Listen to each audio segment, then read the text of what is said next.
Nous vous souhaitons la bienvenue.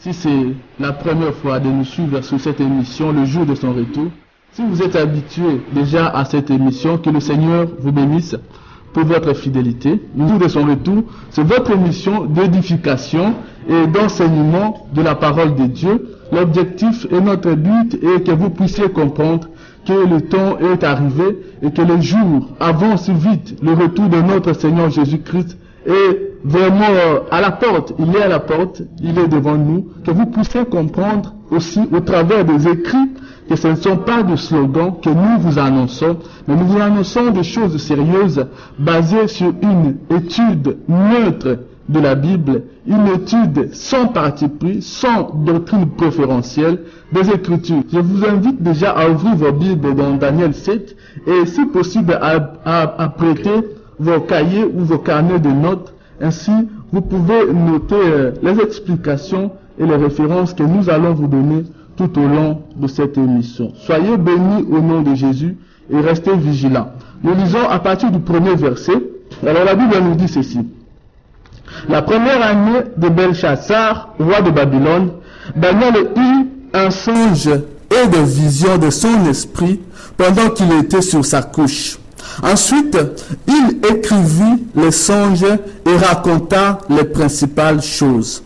Daniel commença et dit, « Je regardais pendant ma vision nocturne, et voici les 4 vents de cieux firent irruption sur la grande mer, et 4 grands animaux sortirent de la mer, différents l'un de l'autre.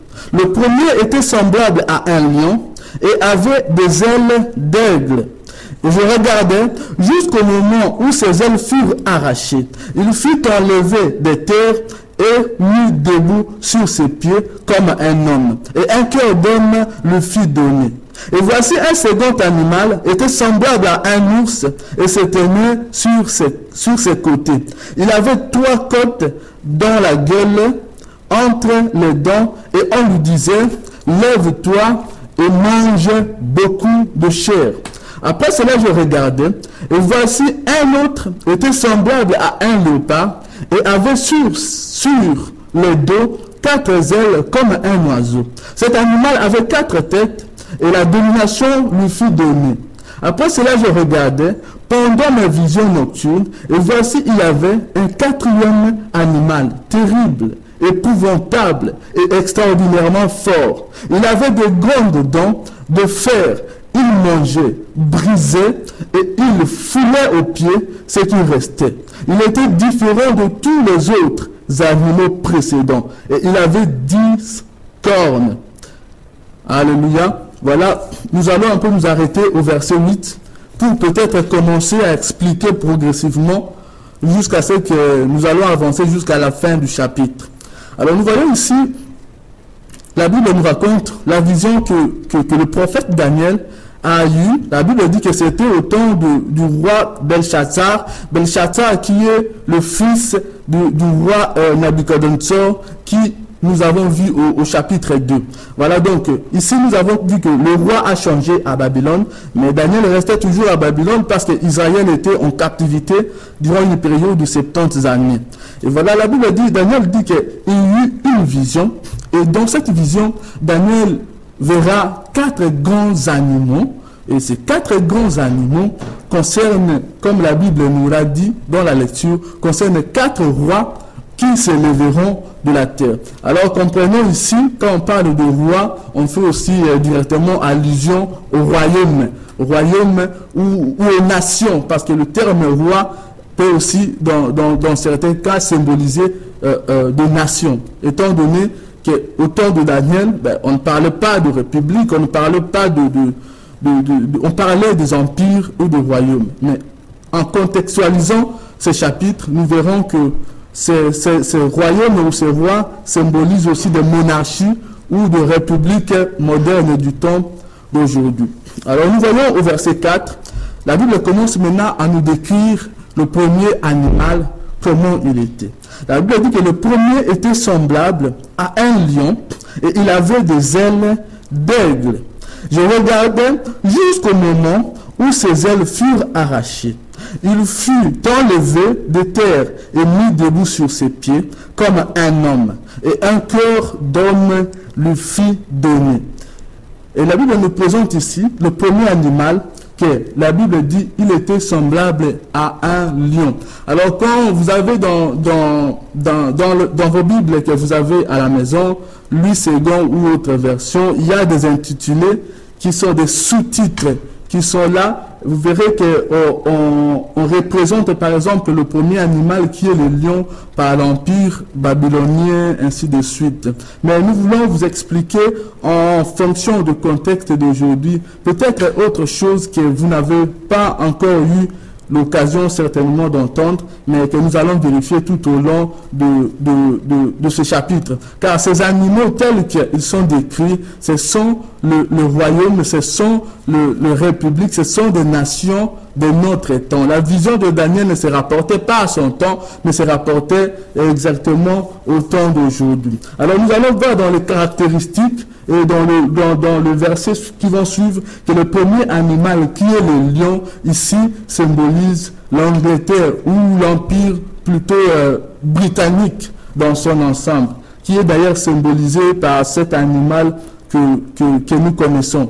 Donc le premier animal dans ce verset, dans ce contexte, va symboliser l'Angleterre ou l'empire britannique en général, que nous connaissons d'ailleurs, qui a une grande influence sur le monde jusqu'au temps d'aujourd'hui, avec notamment la naissance de pays comme le Canada, l'Australie ou la Nouvelle-Zélande que nous connaissons, sont toujours sous la juridiction de cet grand empire qui est l'empire britannique. Alors la Bible nous donne quelques descriptions par rapport à cet empire. La Bible dit que il était semblable à un lion et avait des ailes d'aigle. Il dit, je regardais jusqu'au moment où ses ailes furent arrachées. Alors, les ailes ici d'aigle, c'est-à-dire que cet empire ou ce royaume ou ce roi avait des ailes d'aigle. Donc, ces ailes lui permettaient en réalité de voler. Ces ailes étaient en d'autres termes l'objet de sa fierté, étaient l'objet de sa force. Mais à un certain moment, ces ailes lui seront ôtées, ces ailes lui seront enlevées. Et ces ailes ici, en l'occurrence, nous allons le voir aussi dans le livre d'Apocalypse, va représenter les États-Unis d'Amérique que nous connaissons étant petit-fils de l'Empire britannique ou de l'Angleterre. Voilà, donc ces ailes ici, vous pouvez vous référer aussi dans le billet de $1 ou dans le drapeau américain, vous retrouverez cet élément qui est l'aigle, qui symbolise les États-Unis, mais plutôt dans le monde spirituel, les ailes symbolisent aussi le monde occulte, symbolisent le côté obscur. Donc nous voyons aussi par là le côté obscur de cette nation, de cette grande nation qui aujourd'hui a le contrôle sur le pays de la terre qu'on appelle les États-Unis, qui est en partie donc fondée sur les sciences occultes et sur des sociétés secrètes. Alors vous pouvez vous référer sur Internet où vous faites des recherches, par exemple sur ce qu'on appelle aux États-Unis la zone 51, qui est d'ailleurs le 54e, je ne sais pas, État des États-Unis, mais non connu officiellement, mais qui est un État qui existe et où sévit de bases secrètes avec des expériences complètement sataniques et secrètes qui s'opèrent sur cette base qu'on appelle la zone 51. Je vous laisse faire des recherches sur Internet ou partout sur le zone 51. Il y a aussi des livres dans les librairies qui en parlent largement. Voilà. Donc, ce premier animal ici, nous verrons qu'elle symbolise plutôt l'Empire britannique. Et la Bible dit encore que ses ailes furent arrachées et donc il fut enlevé de terre et mis debout sur ses pieds comme un homme, et un cœur d'homme lui fut donné. C'est-à-dire qu'une fois que ce royaume, que cet empire qui est l'Angleterre, a perdu son influence sur les États-Unis d'Amérique, ben, cet empire s'est trouvé dénudé en quelque sorte, s'est retrouvé sous l'apparence d'un homme, c'est-à-dire avec beaucoup de faiblesses. Et ces faiblesses se manifesteront notamment lors de la Deuxième Guerre mondiale, où il fut littéralement battu. Si ce n'était l'intervention de son poussin, les États-Unis, l'Europe peut-être n'existerait plus aujourd'hui sous cette forme. Donc nous voyons ici qu'il reçut un cœur d'homme et il fut mis sous ses pieds parce qu'il ne pouvait plus s'envoler, étant donné qu'il n'avait plus ces ailes que nous avons expliquées comme la nation américaine. Voilà, et la Bible nous dit encore, il fut mis debout sous ses pieds comme un homme, et un cœur d'homme lui fut donné. Et voici un second animal qui était semblable à un ours. Voilà, la Bible nous présente ici le second animal, la Bible le décrit comme semblable à un ours. Alors nous connaissons que dans les emblèmes des nations, l'ours représente plutôt la Russie ou l'Union soviétique, comme vous voulez, mais au moins cette partie, ce territoire-là. Et la Bible décrit cet deuxième animal. La Bible dit qu'elle était semblable à un ours et se tenait sur ses côtés. Et alors, il y a quelque chose d'important à souligner ici. La Bible nous présente ici que cet animal se tenait sur ses côtés, c'est-à-dire que cet animal ou cette nation n'arrive plus ou n'arrivera pas à se mettre correctement debout, malgré son influence que nous connaissons, malgré le désir de cette nation de dominer le monde, mais il n'arrivera pas, la Russie n'arrivera pas à prendre la gouvernance mondiale, tout simplement parce qu'ici la Bible nous annonce qu'il se tenait sur ses côtés, donc il ne se peut pas se mettre correctement debout pour marcher, pour prendre de l'ampleur, pour prendre de l'élan. Il avait 3 côtes dans la gueule entre les dents et on lui disait « Lève-toi et mange beaucoup de chair ». Alors « Lève-toi, mange beaucoup de chair » ici, on peut se référer notamment au fondement même, le fondement même de système soviétique, de cet empire qui fut bâti exclusivement, je vais dire, sur le sang, parce que des millions de personnes ont été crucifiées juste pour parvenir à bâtir cette nation, à bâtir cette idéologie, à bâtir ce pays, cet empire. Donc beaucoup de gens, des centaines de milliers de gens ont perdu la vie juste pour que cette nation puisse voir le jour. Voilà pourquoi on le dit de manger beaucoup de chair. La chair ici, c'est en référence aux morts que cette nation, au sacrifice humain que cette nation a continué à perpétrer pour asseoir sa domination. Et d'ailleurs, cela continue jusqu'aujourd'hui. Après cela, je regardais, et voici un autre était semblable à un léopard et avait sur le dos 4 ailes comme un oiseau. Cet animal avait 4 têtes et la domination le fit donner. Alors nous voyons ici le 3e animal plutôt.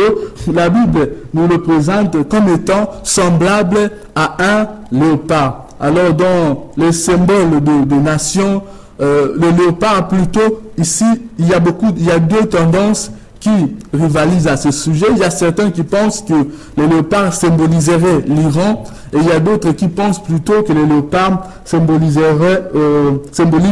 l'Allemagne ou Gomère dans la Bible. Mais nous choisissons pour cette deuxième option, c'est-à-dire que le léopard ici représente Gomère.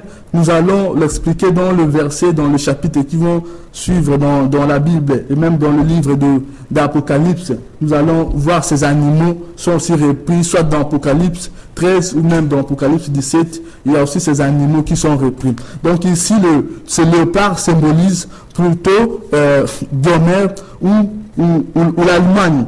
Et la Bible dit que il était semblable à un léopard et avait sur le dos 4 ailes comme un oiseau. Cet animal avait 4 têtes et la domination lui fit donner. Alors nous savons que pendant un certain temps, au moins, l'Allemagne a eu une grande influence sur les nations de l'Europe et même nous connaissons l'histoire de la Première et de la Deuxième Guerre mondiale, c'est suite à la puissance allemande. Mais il y a quelque chose d'important à souligner ici, c'est que la Bible dit qu'il avait 4 ailes sur son dos. Alors les ailes ici pourraient probablement symboliser les 4 fondateurs ou les 4 hommes qui étaient à la base de cette doctrine allemande, que nous savons que était bâtie l'Allemagne, je parle ici de l'Allemagne d'Hitler notamment, qui était bâtie sur la science occulte, sur le monde satanique, avec notamment le groupe de Thulé. Alors vous pouvez faire sur Internet, je vous envoie toujours à faire des recherches pour compléter votre connaissance, parce qu'on n'a pas le temps de tout réaliser ici. Vous pouvez rechercher sur Internet par rapport au groupe de Thulé, et vous remarquerez que c'est une société secrète qui était à la base de l'idéologie du nazisme. Et cette idéologie a été notamment dirigée par 4 personnes. Nous connaissons Adolf Hitler, par exemple, et trois autres dirigeants de cette nation qui étaient aussi à la base de cette idéologie du nazisme. Il y a notamment Rudolf Hess, il y a Hitler et nous avons aussi Joseph Goebbels qui sont les principaux fondateurs du nazisme. Mais ils n'étaient pas seuls, ils étaient aussi sous les enseignements, c'est-à-dire qu'il y avait une femme occulte du nom, une russe d'ailleurs, du nom de Elena Blavatsky, qui a enseigné Hitler, qui a enseigné le nazisme, qui a enseigné cette doctrine. C'est-à-dire que le nazisme, ce n'est pas seulement une doctrine anti-raciale, mais c'est une véritable doctrine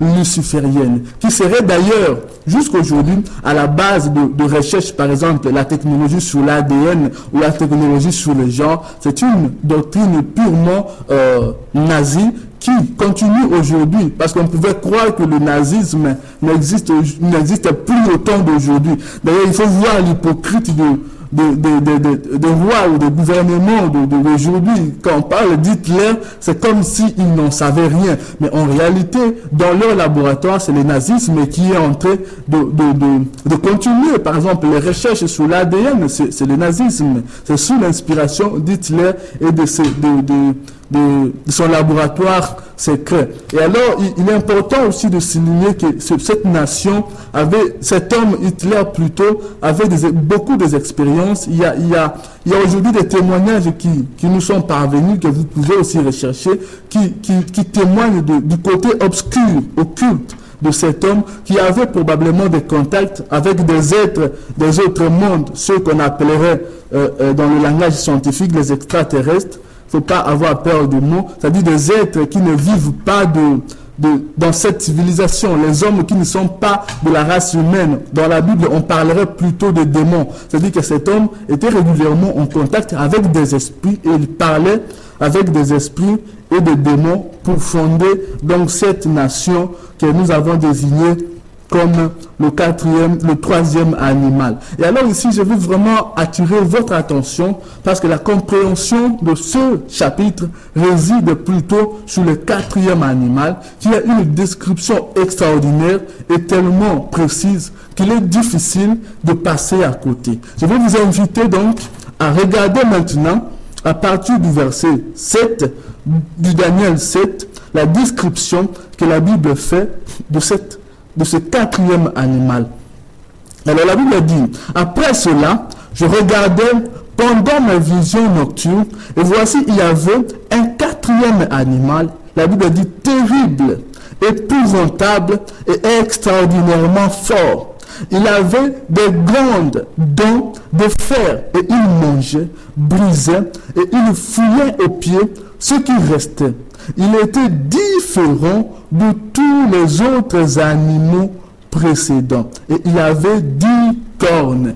Voilà ici, la Bible nous révèle quelque chose d'important sur ce 4e animal. Parce que remarquez qu'au verset 8, la Bible dit que ce 4e animal était différent de tous les autres animaux que Daniel avait vu. C'est-à-dire qu'il ne faut pas rechercher de similitudes, il ne faut pas rechercher de points communs entre le 4e animal et les 3 autres animaux, parce que vous n'en trouverez pas. La Bible dit qu'ils étaient différents. Et remarquez la description de cet animal. La Bible dit qu'il était extrêmement fort. Il était terrible. Il avait des grandes dents. La Bible dit, les dents de fer, il mangeait, il brisait, il foulait aux pieds ce qui restait.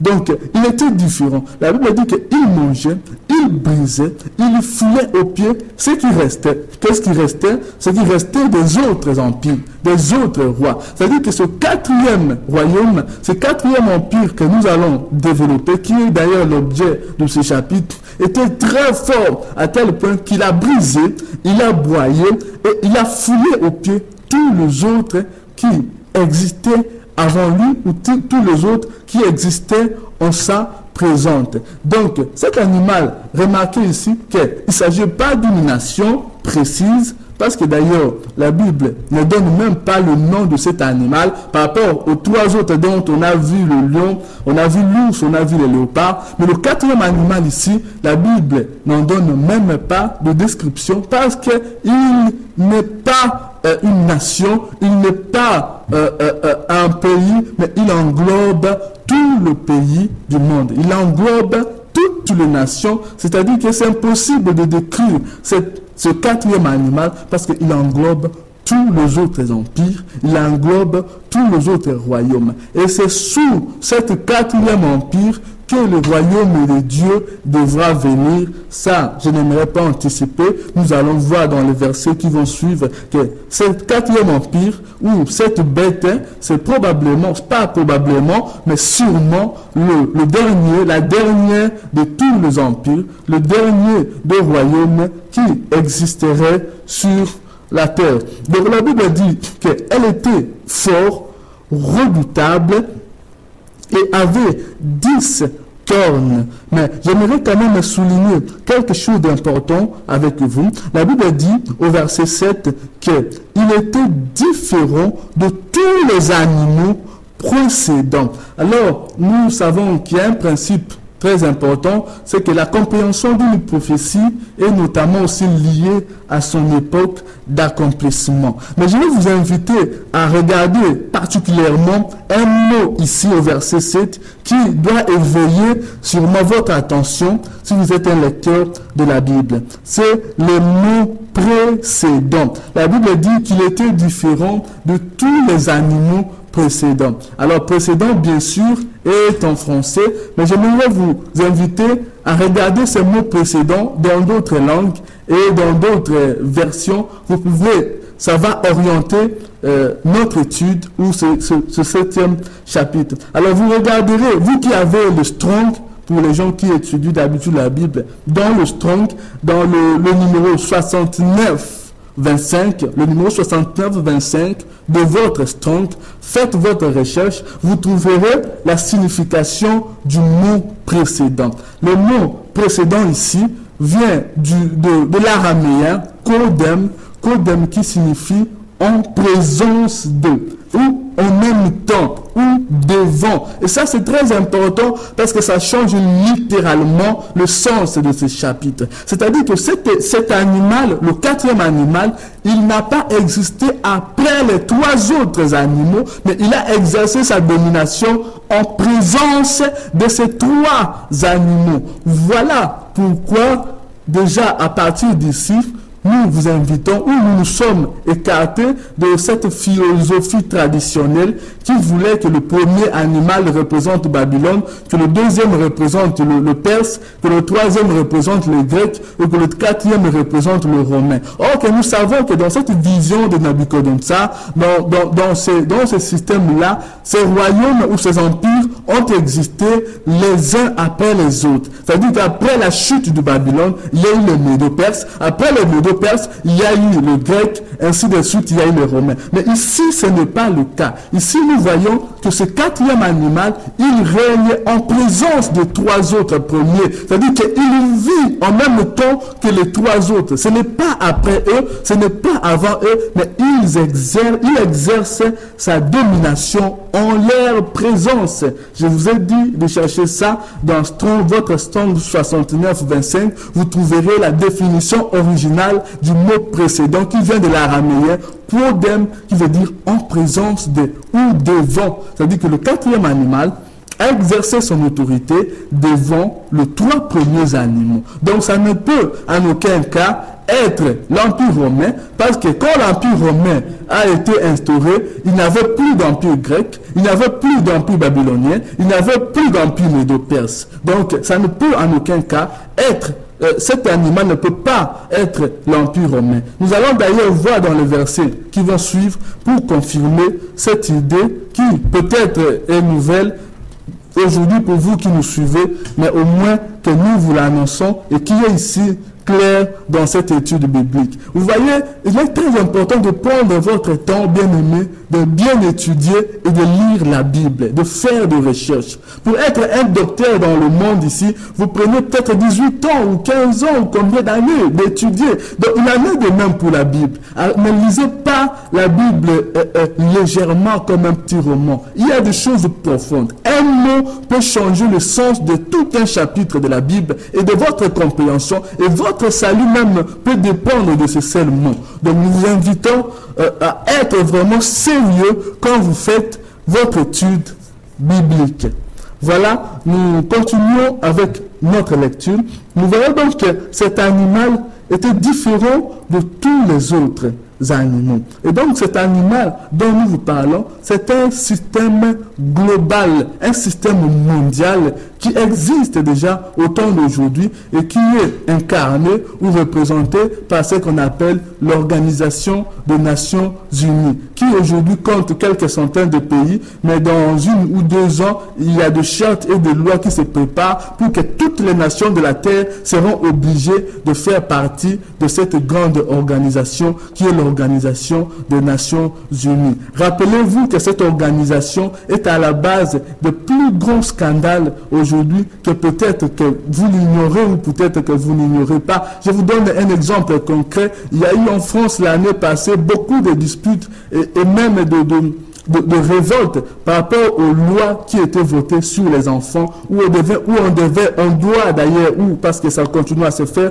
on enseigne aux enfants à partir de la 3e maternelle sur l'homosexualité, sur la pédophilie. On les apprend que ces choses est tout à fait normale. Mais cette loi, cette directive ne venait pas de l'État français, mais des Nations Unies. Nous avons en notre possession ces documents. Notre mail est en train de défiler au fur et à mesure de l'émission. Si vous avez besoin de ces documents, nous vous en donnerons des copies pour que vos yeux soient ouverts. Donc, cette organisation est un système mondial qui va englober toutes les nations, toutes les religions. Ils vont mettre en place une religion mondiale et qui écarterait toutes les religions traditionnelles que nous connaissons aujourd'hui. Et ce plan que nous vous annonçons est déjà en marche pour écarter toutes les religions. Vous n'avez qu'à constater dans votre vie quotidienne, sur les lois par exemple qui sont votées, on est en train d'effacer toute allusion à la chrétienté. Par exemple ici en Belgique, avant on parlait par exemple de la fête de Pâques ou le congé de Pâques ou des histoires comme ça. Maintenant tout cela est supprimé, c'est-à-dire que dans le système qui est en train de se préparer, on doit effacer les mémoires des gens, on effacera toute allusion à la chrétienté ou aux autres religions pour laisser naissance à une religion mondiale qui sera apportée aux gens, une religion qui contenterait tout le monde, une doctrine qui sera normale mais plutôt satanique. Aujourd'hui par exemple, vous avez beaucoup de doctrines qui sont sataniques mais qui paraissent normales. Par exemple l'écologisme que vous connaissez ou l'humanisme ou le socialisme, vous n'avez qu'à faire un petit détour sur le site de Jean de Rose-Croix. Je ne vous invite pas à devenir membre, je n'en fais pas la publicité, mais vous remarquerez ce que veut dire l'écologisme et vous comprendrez ce que veut dire par exemple l'humanisme, qui sont de véritables doctrines sataniques et lucifériennes, mais que la politique d'aujourd'hui est en train de préparer le terrain pour égarer le peuple de Dieu par des interdictions à cause de la planète. On ne doit pas manger de viande, des histoires comme ça. Donc personne ne vous interdit toutes ces choses parce que vous êtes affranchis, vous êtes fils de la lumière. Voilà un peu, nous sommes en train de parler de ce 4e animal qui est redoutable. La Bible dit extraordinairement fort. C'est-à-dire qu'il n'y a jamais eu de semblable dans l'histoire de l'humanité. Aucun animal n'aura été ou n'a été si fort que cet animal, que cette nation, que ce système qui est en train de se mettre en place sous votre yeux. Nous sommes en train de vous préparer un document spécial sur le nouvel ordre mondial et l'arrivée du faux Messie. Ça nous permettra de comprendre encore en profondeur cette nation dont nous sommes en train de vous révéler ce soir l'existence parmi nous. Et alors, il dit que la Bible continue à dire qu'il foulait aux pieds ce qui restait. Il était différent de tous les autres. Alors ça, on en a déjà parlé. Il dit, j'ai considéré les cornes et voici une autre petite corne sortie du milieu d'elle. Alors la Bible nous donne aussi un détail important, que cet animal a 10 cornes. 10 cornes et une petite corne qui va sortir au milieu de ces 10 cornes-là. Les 10 cornes de ce royaume, de cet animal, symbolisent les 10 rois. Les 10 rois qui vont exister au temps de la fin. Les 10 rois que les Nations Unies va établir sur la terre. Je vous avais déjà invité, la semaine passée, à aller dans le site internet des Nations Unies et vous retrouverez la division de la terre, la division du monde, comment ils ont divisé la planète Terre en 10 morceaux. Il y a par exemple l'Afrique centrale qui est numérotée. Donc les nations ne vont plus exister sous leur forme actuelle, mais les nations seront numérotées. Il y aura des numéros pour chaque partie. Et il y aura une sorte de gouverneurs qui seront nommés par les Nations Unies. Et ce gouvernement, avec 10 rois, sera chapeauté par la petite corne qui est l'Antéchrist que nous allons voir tout au long des études ici présentes ou des jours à venir. Donc la petite corne que nous voyons ici de cet animal représente l'Antéchrist, l'homme qui va venir après l'enlèvement de l'Église. Il est très important de souligner ce fait que l'arrivée de l'Antéchrist, la Bible nous révélera dans le livre de 2 Pierre que une fois que l'Église sera enlevée, c'est à ce moment-là que l'Antéchrist prendra véritablement possession sur la terre. Donc l'Antéchrist viendra après l'enlèvement de l'Église. Voilà pourquoi nous sommes dans cette émission, pour vous préparer, pour vous exhorter à vous préparer, pour vous exhorter à placer votre nom dans le livre de vie. Vous qui n'avez pas encore reçu Jésus-Christ, cet temps est tellement mauvais et précieux. Vous vous en rendrez compte au fur et à mesure que nous progressons, que nous sommes vraiment le dernier jour, la dernière génération de ce monde d'aujourd'hui. Et voilà, la Bible dit donc, cet animal avait 10 cornes, que nous avons dit 10 rois, et une petite corne qui s'élèvera. Et la Bible dit que cette petite corne, et voici, elle avait des yeux comme des yeux d'homme et une bouche qui parlait avec arrogance. Donc nous voyons ici que la petite corne ici ne symbolise pas un royaume, ne symbolise pas un pays, mais un homme, une personne. La Bible dit, il avait des yeux comme des yeux d'homme et il parlait avec arrogance. C'est-à-dire qu'il va blasphémer, il va prononcer des injures contre les tout-puissants, contre le nom de notre Seigneur Jésus-Christ. Donc il est très très important de comprendre ici la signification de ces 10 cornes et de cette petite corne qui va sortir de 10 cornes. Alors vous pouvez aussi vous référer dans le livre d'Apocalypse, le chapitre 17 au verset 12, nous voyons là également la bête qui sortait de la mer. Et la Bible dit dans l'Apocalypse que cette bête avait 10 cornes. Elle avait 7 têtes et 10 cornes. Et la Bible nous dira que ces 10 cornes représentent 10 rois qui régneront au temps de la fin.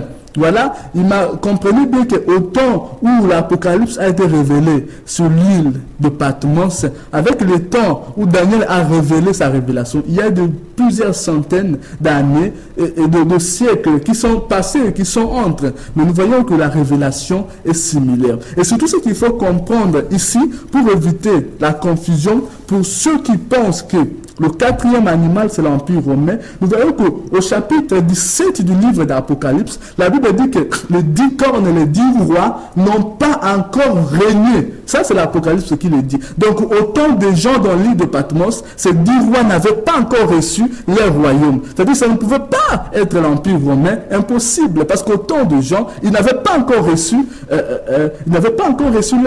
leur pouvoir, leur domination. Alors qu'à cette époque, l'Empire romain atteignait déjà presque son déclin et que ces rois n'avaient pas encore existé, même autant de gens. C'est-à-dire que ce sont des rois qui existent, de nations qui vont sortir dans les temps d'aujourd'hui et que nous vous en donnerons les descriptions dans les jours qui vont venir. Vous pouvez aussi regarder dans Apocalypse 13 au verset 1, vous verrez également la révélation de cette grande bête qui sort de la mer et qui a également 10 cornes. Donc, cet animal que nous voyons ici représente le système d'aujourd'hui qui est chapeauté par les Nations Unies avec ses agences et ses agents qui est l'Union européenne ou la Banque mondiale, le Fonds monétaire international. Ce sont les agents qui accompagnent ce système d'aujourd'hui, qui font des pressions sur les nations. Par exemple, quand une nation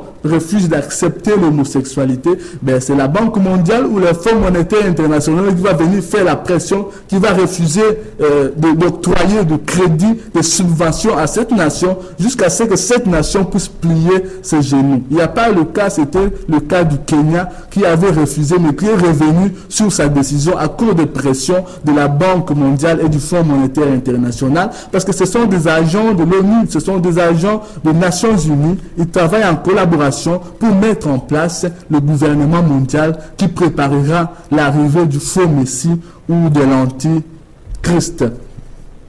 Et voilà, nous essayons un peu d'avancer parce que notre temps avance aussi, quoi qu'il y a beaucoup de choses à dire.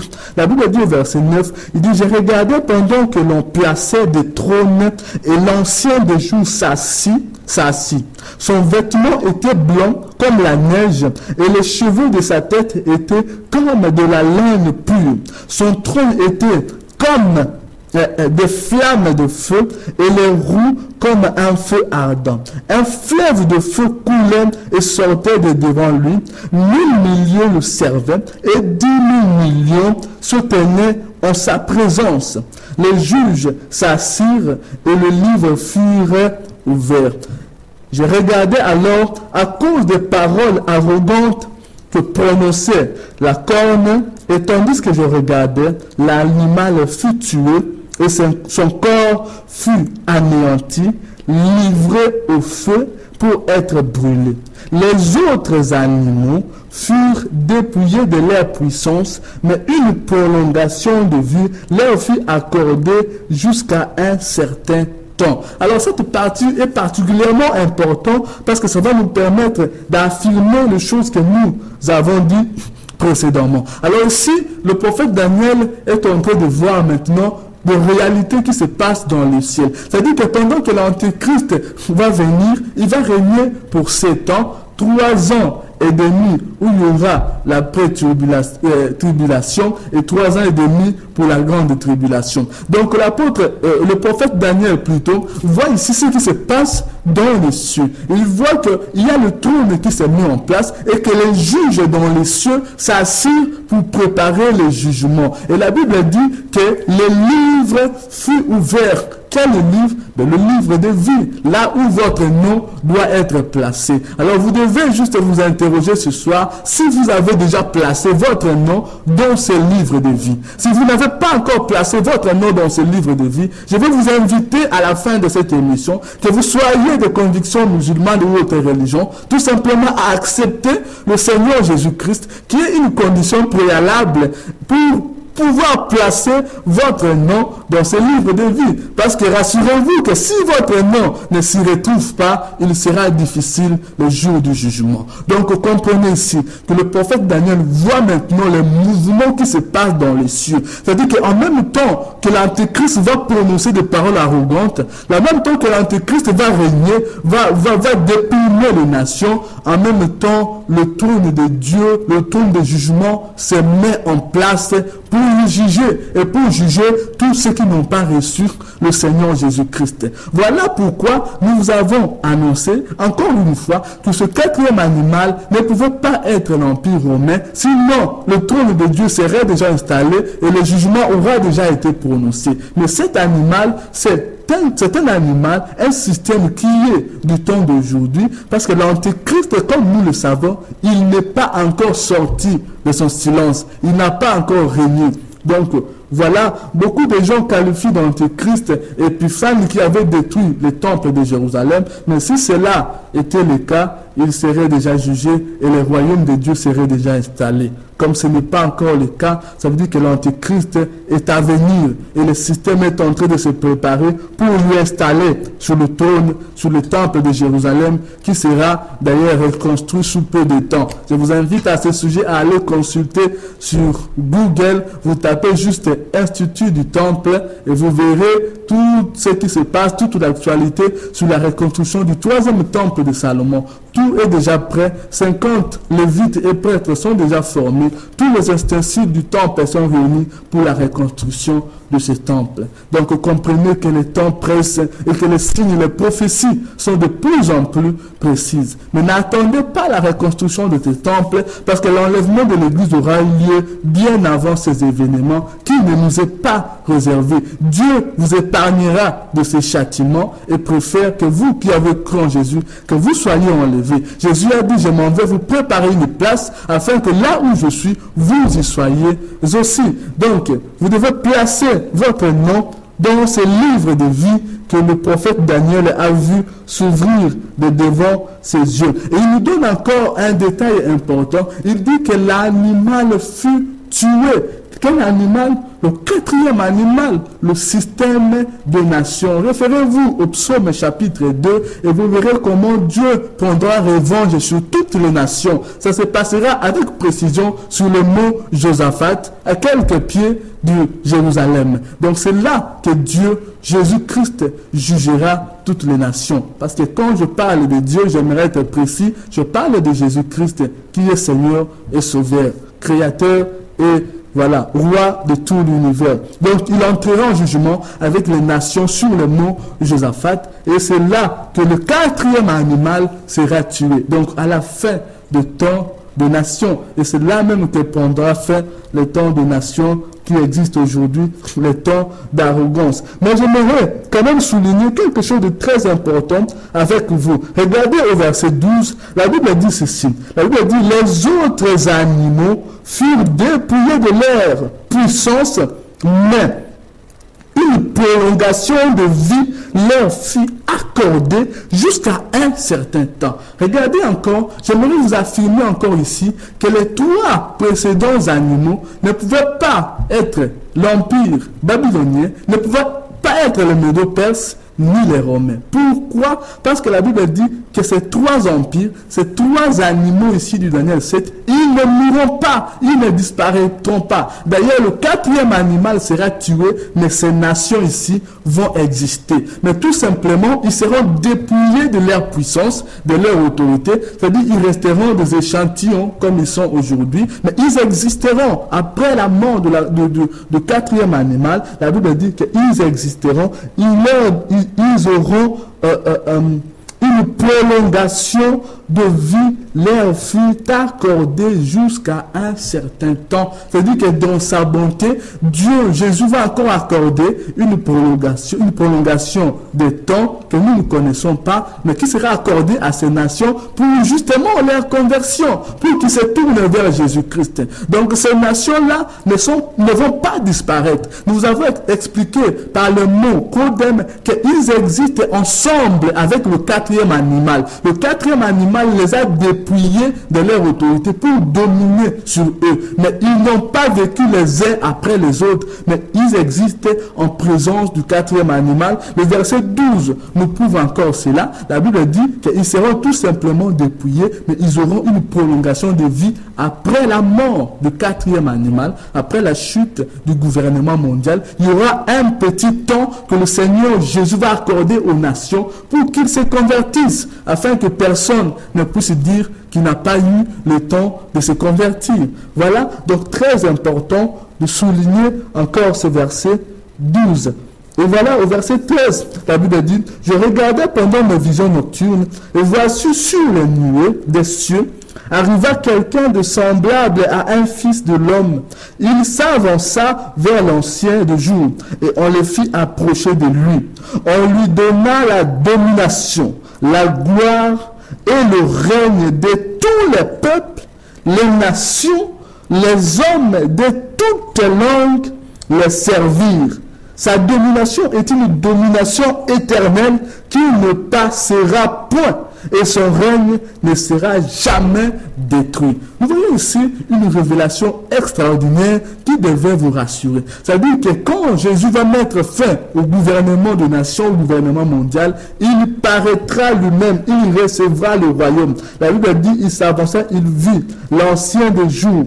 Il dit que quelqu'un de semblable à un fils de l'homme. Ici, nous savons que le fils de l'homme, ce n'est personne d'autre que Jésus. Donc, qui dominera sur les nations, qui, après avoir mis à terre tous les pays du monde, toutes les nations, le royaume maintenant de Dieu, le royaume de Jésus, s'installera pour une période de 1000 ans. Ici, ce verset nous plonge dans l'histoire qui aura lieu après l'enlèvement. C'est-à-dire qu'après l'enlèvement de l'Église, le Seigneur Jésus reviendra physiquement, il posera ses pieds, comme nous dit Zacharie, sur le mont des Oliviers, et il combattra les nations. Donc le saint ou les chrétiens qui auront été enlevés avant la tribulation, ils redescendront pour régner pendant 1000 ans sur la terre avec le Seigneur Jésus dans ce royaume qu'il installera et qui englobera toutes les nations qui le serviront, tous les hommes de toute langue et de tout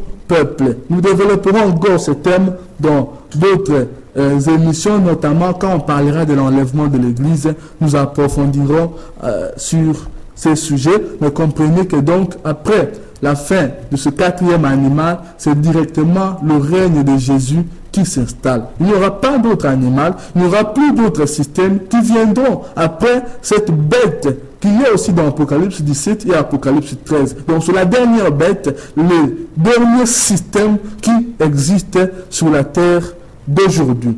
Et la Bible dit au verset 15, « Moi, Daniel, j'eus l'esprit troublé au-dedans de moi, et les visions de ma tête m'effrayaient. Je m'approchai de l'un de ceux qui étaient là, et je lui demandai ce qu'il y avait de vrai dans toutes ces choses. Il me le dit et m'en donna l'explication. Ces 4 grands animaux, ce sont 4 rois qui s'élèveront de la terre. Mais les saints du Très-Haut recevront le royaume et ils posséderont le royaume éternellement, d'éternité en éternité. » Alors Daniel, lui, en se réveillant, en voyant ces choses, il n'avait pas compris ce que cela voulait dire. Et ici, il va interroger, il va demander à ceux qui étaient là dans sa vision, notamment aux anges, de lui expliquer est-ce que cette vision était vraie. Parce que, en croire sa déclaration, Daniel trouvait beaucoup de flou et n'arrivait pas à croire à ce qui devait arriver. Mais l'ange lui affirmant que cela est vrai, que ces 4 animaux sont 4 rois. Mais malgré l'existence de ce roi, les saints de l'Éternel recevront aussi leur royaume. Comprenez que nous avons un royaume que nous attendons, un royaume à venir, qui est un royaume de Jésus-Christ. Nous n'avons pas à placer notre espoir dans le monde d'aujourd'hui. Nous n'avons pas à placer notre espoir dans ce système de temps, mais nous avons à faire confiance en Dieu. Ce monde dans lequel vous vivez, nous sommes de pèlerins. Nous attendons un royaume merveilleux, extraordinaire, qui viendra. La Bible dit ensuite, je désirais savoir la vérité sur le 4e animal qui était différent de tous les autres, extrêmement terrible, qui avait des dents de fer et des ongles de rein, qui mangeait, brisait et foulait aux pieds ce qui restait. Et sur les 10 cornes qu'il avait à la tête, et sur l'autre qui était sorti de devant laquelle 3 étaient tombés sur cette corne, qui avait les yeux, une bouche, parlant avec arrogance et une plus grande apparence que les autres. J'ai vu cette corne faire la guerre aux saints et l'emporter sur eux jusqu'au moment où l'ancien de jour vint donner droit au sein du Très-Haut, et le temps arriva où les saints firent en possession du royaume. C'est très important. Je ne pouvais pas